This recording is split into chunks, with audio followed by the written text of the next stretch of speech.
presentasi dari kelompok 6. Selamat pagi untuk kita semua.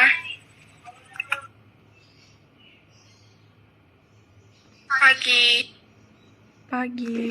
Cin. Selamat pagi Cindy.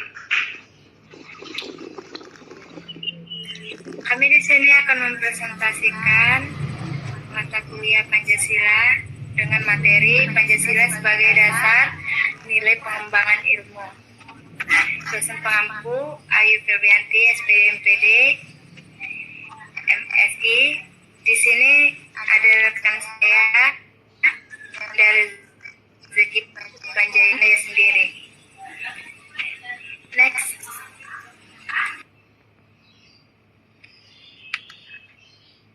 PPT-nya nggak nampak loh, Di. Nampak, Fly, nampak. Sinyalmu nih nggak bagus. Nilai Loh, kok lambat?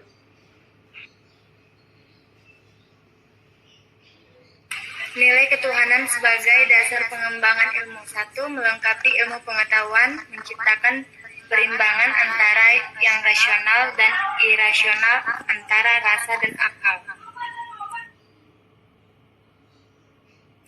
2. Sila ini menempatkan manusia dalam alam sebagai bagiannya dan bukan pusatnya.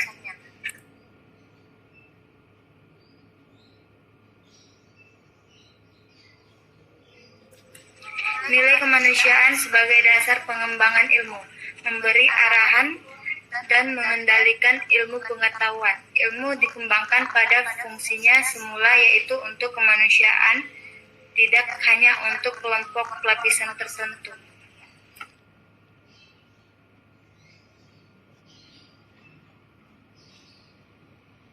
Nilai persatuan sebagai dasar pengembangan ilmu. 1. Mengkomplementasikan universalisme dalam sila-sila yang lain, sehingga suprasistem tidak mengabaikan sistem dan subsistem.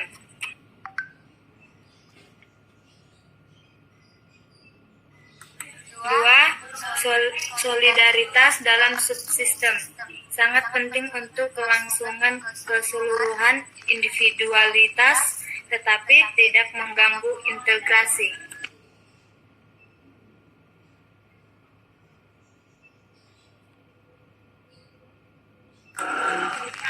Nilai kerakyatan sebagai dasar pengembangan ilmu, mengimbangi penerapan dan penyebaran ilmu pengetahuan yang lebih demokratis.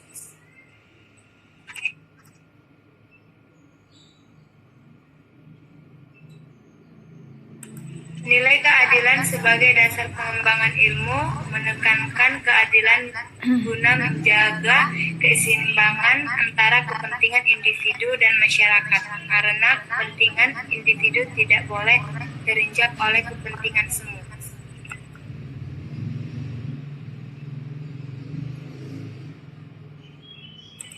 Kesimpulan. 1. Pengembangan ilmu pengetahuan dan teknologi harus senantiasa berorientasi pada nilai-nilai Pancasila. 2. Sebaliknya, Pancasila dituntut terbuka dari kritik, bahkan ia merupakan kesatuan dari pengembangan ilmu yang menjadi tuntutan peradaban manusia. 3.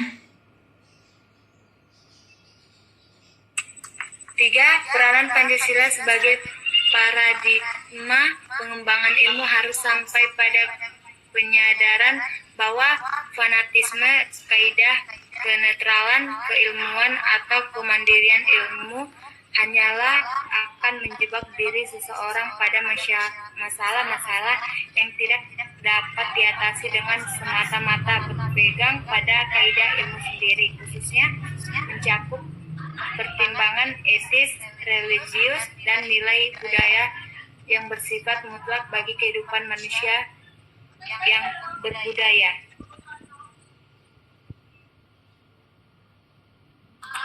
Sekian dari hasil presentasi kami. Jika ada pertanyaan saya akan menjawab. PT-nya yang sebelumnya, judulnya Weh. Slide keberapa saya? Judulnya apa Weh punya kalian? Di tampilan lagi.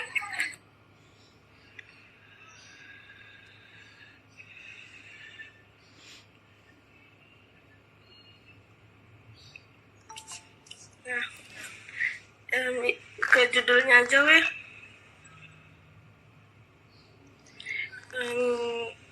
Assalamualaikum warahmatullahi wabarakatuh. Selamat pagi semuanya. Saya Salsabila. Saya ingin menanya kepada kelompok yang presentasi. Coba sebutkan menurut kalian di sini nilai Pancasila sebagai dasar nilai pengembangan ilmu pada masyarakat. Yang menurut kalian di sekitar kalian contohnya seperti apa? Yang pernah terjadi di sekitar kalian. Terima kasih. Salsa coba ulang pertanyaannya, soalnya kok cepat kali. Boleh? Boleh. Mana? Pancasila, coba jelaskan atau coba sebutkan contoh dari Pancasila sebagai dasar nilai pengembangan ilmu yang pernah terjadi di sekitar kalian. Contohnya yang pernah terjadi, yang pernah kalian alami gitu.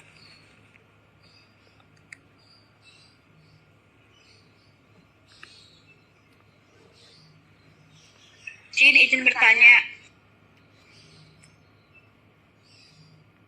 Izin bertanya. Iya. Cindy. Iya, Rai. Boleh bertanya apa? Perkenalkan, nama saya Rayani Utagalung. Saya ingin bertanya.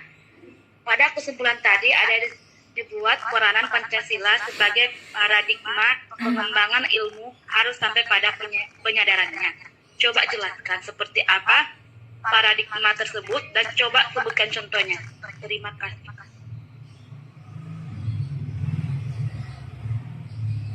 Baik, saya akan menjawab pertanyaan dari Rai.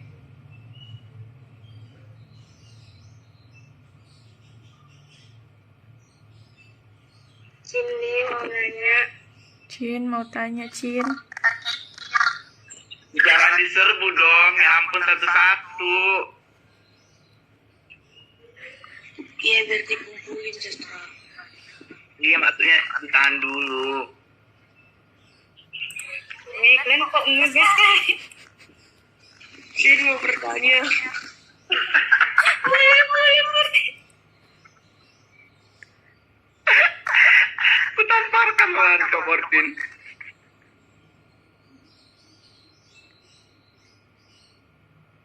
Makanya Cindy buka dulu sesi pertama sekian, biar ditahan dulu.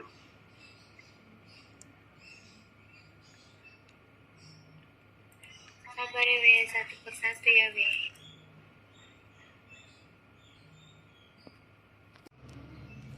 Kan tadi ada itu paradigma. Coba jelaskan paradigma itu. Terus sebutkan contohnya. Paradigma pengembangan ilmu harus sampai pada penyadarannya. Kan ada tadi situ. Coba jelaskan dan sebutkan contohnya.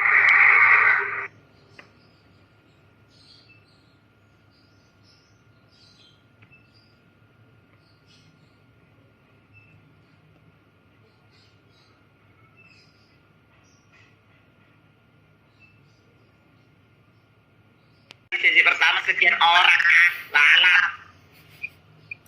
Ya, sabar, saya tahu nggak percaya, Kak.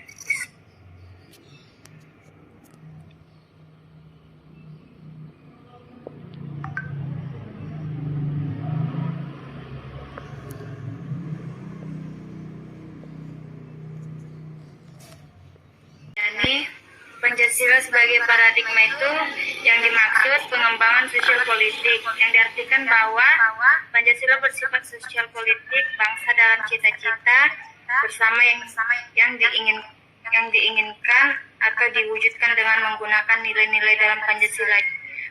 Contohnya seperti penerapan dan pelaksanaan keadilan sosial mencakup keadilan politik, budaya, agama, dan ekonomi dalam kehidupan sehari-hari. Mementingkan kepentingan rakyat atau demokrasi bila mana dalam pengambilan keputusan. Laksanakan keadilan sosial dan penentuan prioritas kerakyatan berdasarkan konsep mempertahankan persatuan. Dalam pencapaian tujuan keadilan menggunakan pendekatan kemanusiaan yang adil dan beradab. Yang dari jawaban dari Rayani, apakah sudah dipahami? Cin, boleh diulang nggak? Soalnya suaramu macet-macet, Beb. Ya, Ray? Suaramu tadi macet-macet, boleh diulang? Boleh.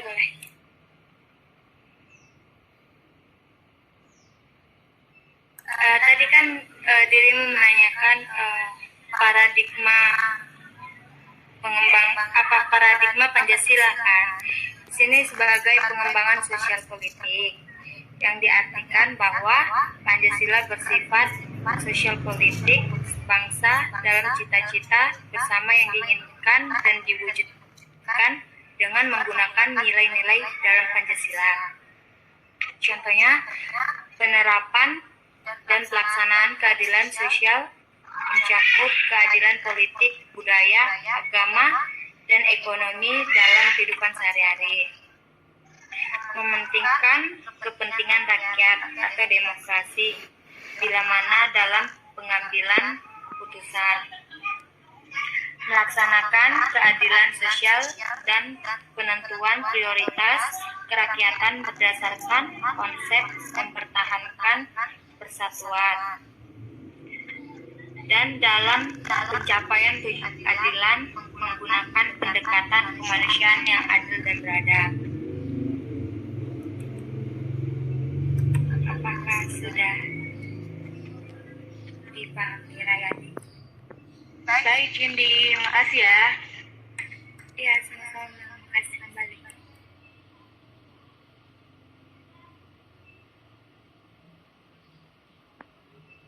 Contoh Pancasila sebagai apa tuh tadi dilupain, sebagai pengembangan ilmu ya. Pancasila sebagai pengembangan ilmu, tapi yang contohnya yang di sekitar kalian gitu loh, pakai kata-kata kalian gitu, kayak yang udah pernah terjadi pada diri kalian.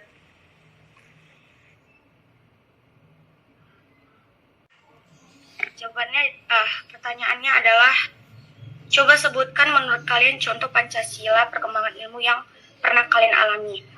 Contoh perkembangan ilmu Pancasila yang terjadi menurut kami atau yang kami alami adalah seperti beribadah, kedua saling tolong-menolong, dan tidak membedakan ras ataupun agama setiap manusia.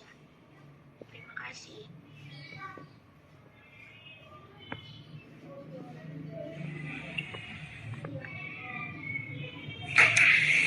Tadi sebagai apa? Tadi kan Salsa menanya perkembangan Pancasila yang terjadi menurut kami yang pernah kami alami kan untuk zaman sekarang itu adalah seperti beribadah, saling tolong menolong dan tidak membedakan ras ataupun agama setiap manusia. Ya. Terima kasih ya saudara Winda. Ya, Salsa.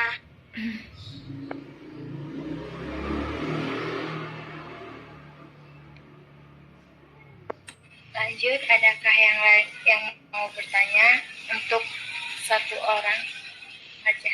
Saya Saya. saudari Lita Parsaulian Magdalena Purba ingin bertanya kepada pemakalah hari ini.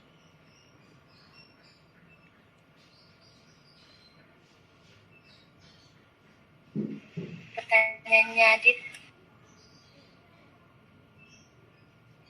Aku sambil bagiin layar ya. Saya maksudnya.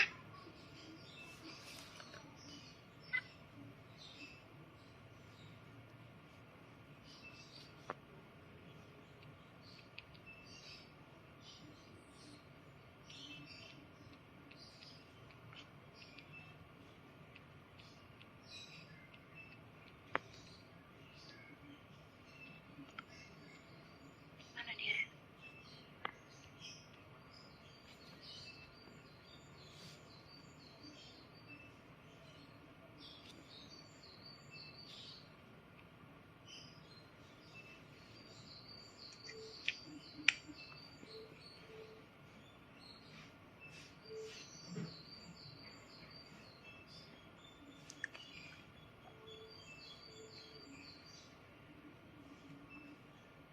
Nah, di sini Sin. Suaranya kedengaran? Kedengaran. Oke. Kan dibilang di sini menekankan keadilan guna menjaga keseimbangan antara kepentingan individu dan masyarakat karena kepentingan individu tidak boleh terinjak oleh kepentingan semu. Menurut persepsi saya di Indonesia masih menerapkan keadilan tumpul ke atas lanjut ke bawah. Gimana ya bahasanya gitu nggak? Ya seperti itu. Apakah persepsi itu hanya persepsi saya atau bagaimana sih? Bisa dijelaskan dan diluruskan? Maksudnya, Dit, coba ini intinya aja coba kamu tanya. Kak dengar tadi aku. Dita, Gimana saudara Jastra?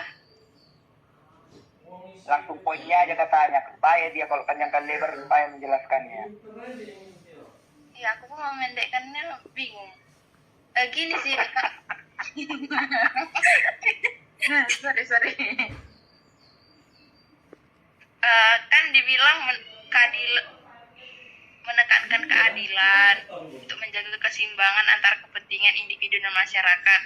Jadi pertanyaanku, persepsi saya yang salah apa gimana sih tentang keadilan ini? Soalnya saya lihat keadilan di Indonesia itu tumpul ke atas dan lanjut ke bawah. Seperti itu. Kalaupun masih bingung dengan pertanyaan saya, lambaikan tangan ke kamera dan saya lemparkan ke ibu Betul lah ibu dosen pengampu. Cak, kau buat Kayak gini, bahasanya Sin. yang baku gitu, tak? Aku kan jadi bingung apa mau aku jawab. Iya, biar ku tegakkan dulu. Kayak Iya, gini Jasra. maksudnya, Cin. Ya, tidak tegaskan Jasra. Maksudnya kayak gini loh, Cin. Keadilan di Indonesia itu juga... Gimana? Iya, keadilan di Indonesia itu seperti apa? Seperti yang dibilang Dita tadi kan. Hanya kalau menurut persepsi si Dita, kalau dilihatnya keadilan di Indonesia itu hanya kayak seperti mementingkan diri sendiri. Nah, Jadi ya. coba dulu kasih persepsi, kasih dulu pendapat kalian. Apakah kalian sepersepsi sama sependapat sama si Dita atau enggak? Atau kau mau menambahkan? Pokoknya kayak gitu lah gambarannya. Terima kasih saudara Jastra. Sama Sami.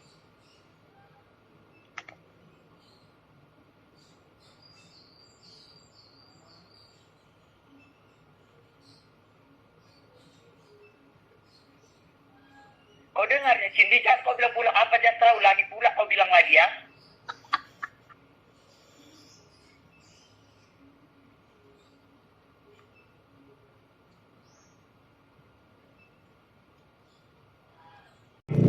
Menurut Dita, apa resepsi keadilan yang menurut dirimu itu tumpul atau tidak seimbang? Itu menurut persepsimu.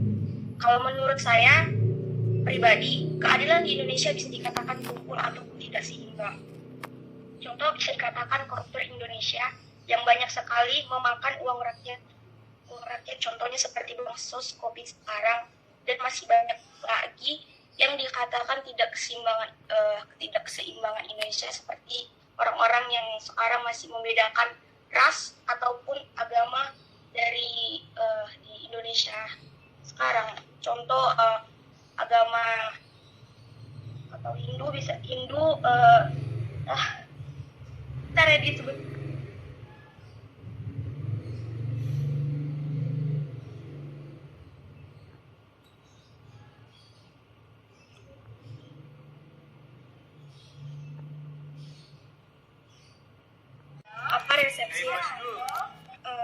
Apa resepsi Dita saja yang tumpul, yaitu menurut keadilan. Maaf, persepsi bukan resepsi.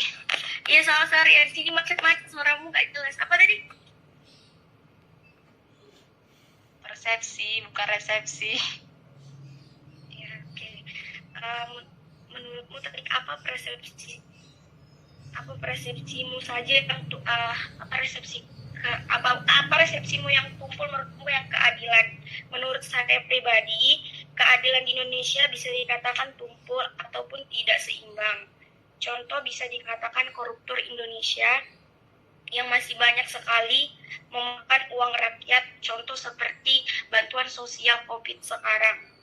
Dan masih banyak manusia-manusia yang membedakan dari segi ras ataupun segi materi.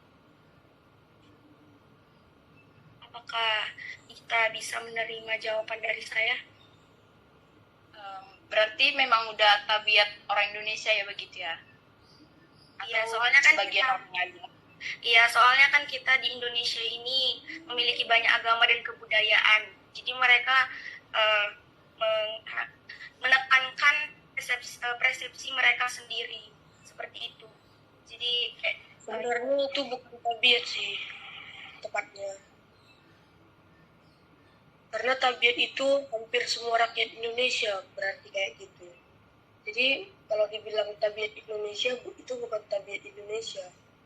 Itu hanya sebagian besar dari orang-orang Indonesia. Jadi bukan semuanya orang Indonesia tabiatnya seperti itu gitu. Saya cuma menambahkan.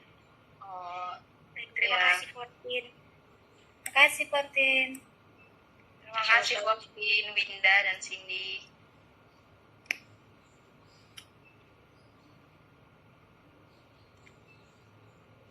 Baiklah, teman yang ingin bertanya. Pin? Siti Fauzia.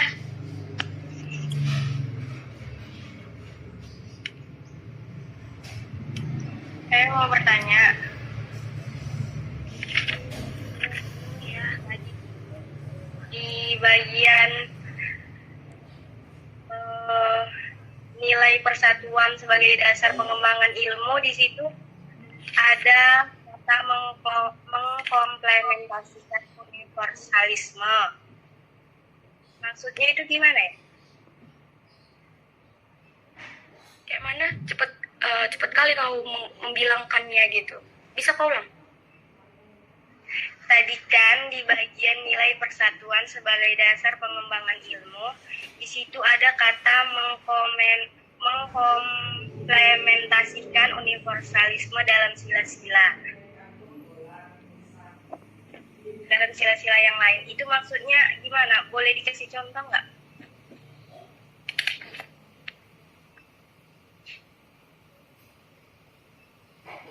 Atau contoh atau beserta contohnya juga, atau artinya aja, atau ikut contoh-contohnya kayak gitu. Contoh dari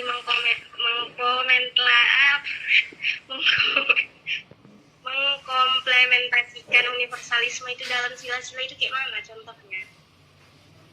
Saya akan menjawab dari pertanyaan Siti. Sila Persatuan Indonesia mengkomplementasikan universalisme dalam sila yang lain sehingga suprasistem tidak mengabaikan sistem dan subsistem. Solidaritas dalam subsistem sangat penting untuk kelangsungan keseluruhan individualisme. Jadi itu sila kerakyatan yang dipimpin oleh hikmat kebijaksanaan. Contohnya ya, dalam permusyawaratan perwakilan, mengimbangi otodinamika ilmu pengetahuan dan teknologi berevolusi sendiri dengan leluasa, mengeksperimentasi penerapan dan penyebaran ilmu pengetahuan harus demokratis, dapat dimusyawarahkan secara perwakilan sejak dari kebijakan penelitian sampai dengan penerapan massal. Sila keadilan sosial bagi seluruh rakyat Indonesia menekankan ketiga keadilan filsuf klasik Aristoteles, keadilan distributif, keadilan kontributif, dan keadilan komutatif. Keadilan sosial juga menjaga keseimbangan antara kepentingan individu dan masyarakatnya. Maaf, tadi pertegas saja Aristoteles. Apa ya, Sah?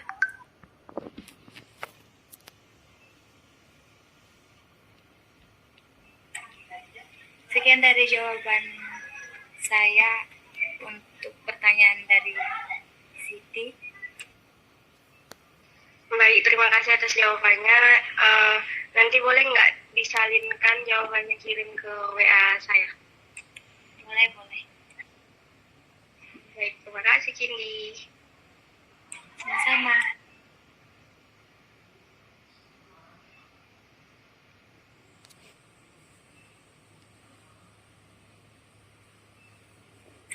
Baik, saya akan menutup sesi dari pertanyaan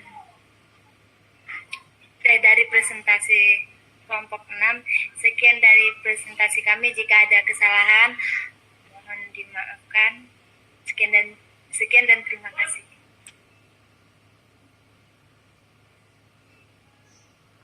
Terima kasih Cindy.